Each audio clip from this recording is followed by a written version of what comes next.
Hi, and welcome to today's lesson. Today I'm going to teach you how to start your journey into lead guitar playing using the pentatonic scale. The pentatonic scale is probably the most useful and versatile scale you will find in guitar playing. It's derived from the major scale, as is most music theory. But it has two less notes in the major scale, and as such, it makes it so that there are fewer sour notes to hit, which makes it great. You're going to hear the pentatonic scale in all kinds of music, everything from blues to rock to metal to country. Not to say that those folks don't use more than that, but this will give you a great basis to begin your guitar playing, your lead guitar playing. So I'm going to start off covering the minor pentatonic, simply for the reason that it's the one I learned first. To me, it makes a little bit more sense, and you hear it in a lot of rock and a lot of metal, and you hear it, of course, in other types of music when playing in a minor key. The shape for the pentatonic scale, there are 5 shapes actually, but we're just going to go through the first shape today, and we'll move on to the others later. But this first shape it's a movable shape, so once you learn it and become comfortable with it, you should be able to apply it over all 12 keys. So I'm going to start off just showing you in a G minor where it is. So we know the notes in the top 2 strings, and if you don't, go back, take a look at my lesson on bar chords. I go over that at the beginning, but I'm assuming you know that. So your G note is in the 3rd fret on the top string. If I was to play a G minor pentatonic, I would use the fingers 1 4 1 3 1 3 1 3 1 4 1 4, and I'm always going to be using my first finger and my pinky finger. Don't cheat and try and use your third. It may seem easier at first, but you'll be cheating yourself. It'll make things a lot harder down the line. So let's take a look at what that looks like.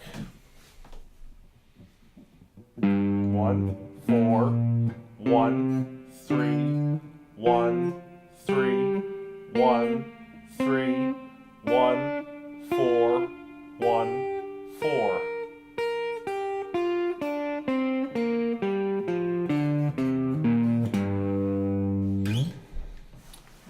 Now I suggest when you're practicing that you again use your first finger and your pinky, but also with your picking, make sure you're doing alternate picking.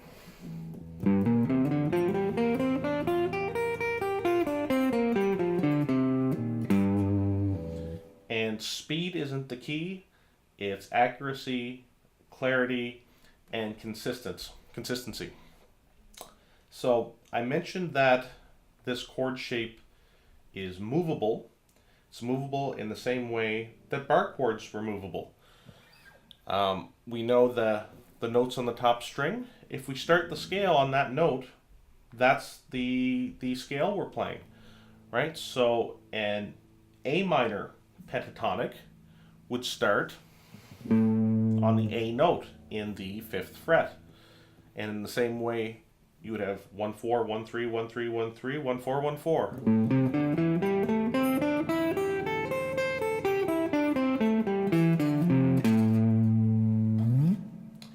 So, obviously, a scale by itself is not lead guitar. It gives you the tools to play lead guitar, but you have to do something with that scale and use it in a musical way in order for it to be truly useful. So, what I'm going to do now is I am going to put on a blues backing track in E minor that I recorded a little earlier today. And first, I'm going to go through playing just up and down the scale, and you can see that it fits, but that it's not very musical. And then, once I've done that, I will play a couple of licks using the exact same scale in a musical fashion, and you can see how applying the pentatonic in a more inventive or musical way just sounds better.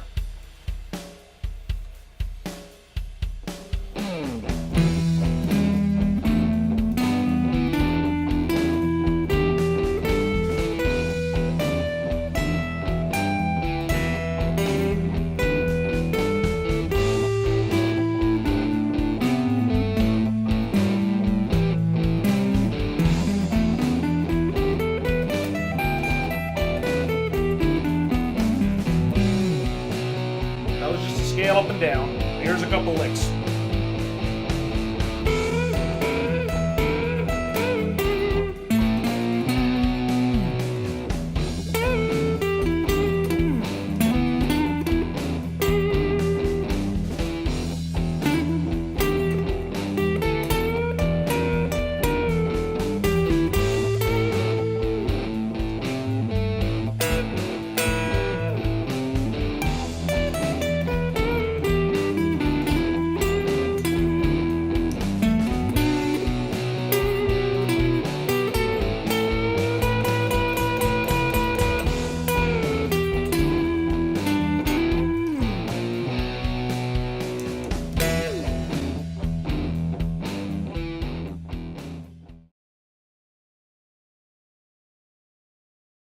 So you can see right there, I mean, that wasn't the greatest lead in the world. Made a few mistakes, and I was really trying to keep to just that position.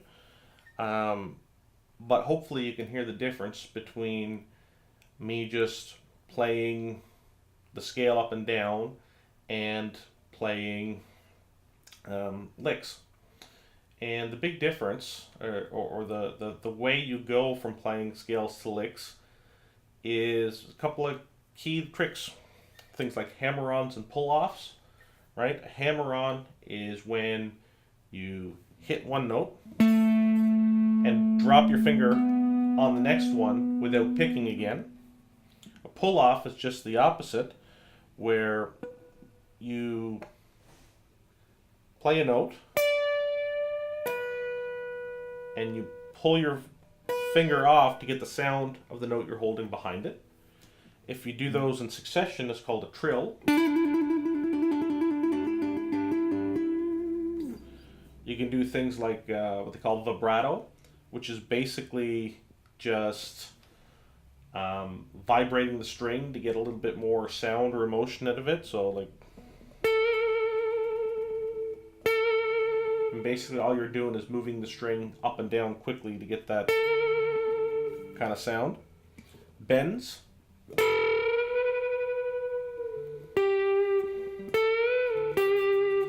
And when you throw those things together,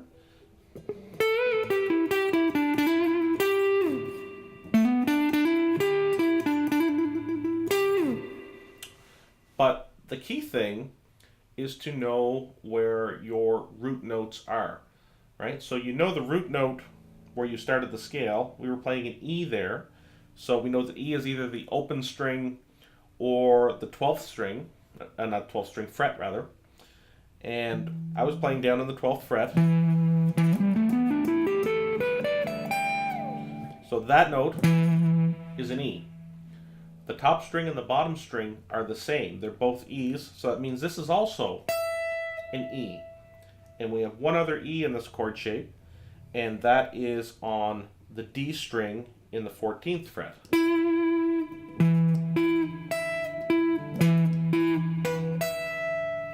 Knowing where these root notes are in the scale is critical, because when you're playing licks, it's like you have to go home. You have to resolve, right? You're playing. You're not just going to end there. You have to come home, right?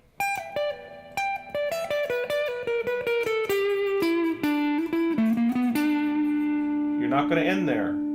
You're going to end there because that's your root note. That's home. That's home. So your ear will get accustomed to it very quickly. You'll do it automatically, just from the way the music sounds. But you should know that that root note exists here, here, and here. So you again. Top string, 2 strings below, 2 frets down, and here.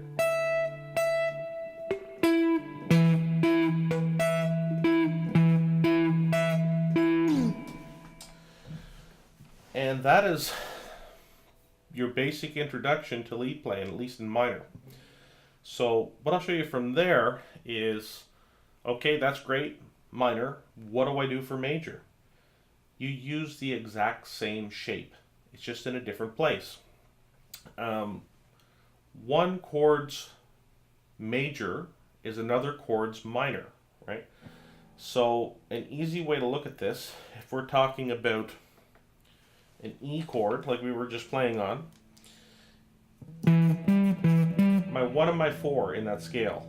1 is major, 4, sorry, I said that wrong. 1 is minor, 4 is major. So that means that the same scale shape works for A minor as works for G major, right? That's what's called the E minor, is what's called a relative minor of G. It's basically the 7th mode, which I don't want to get into a bunch of theory stuff, but basically what that means is the scale of E minor and the scale of G major have the same notes. The difference is what you're emphasizing, right?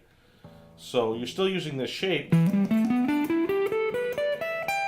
except this is your root note now.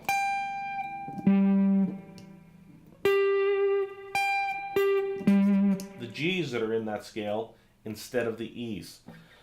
And so of course you're going to resolve on those G's rather than on the E's. And I will give you an example here with another backing track.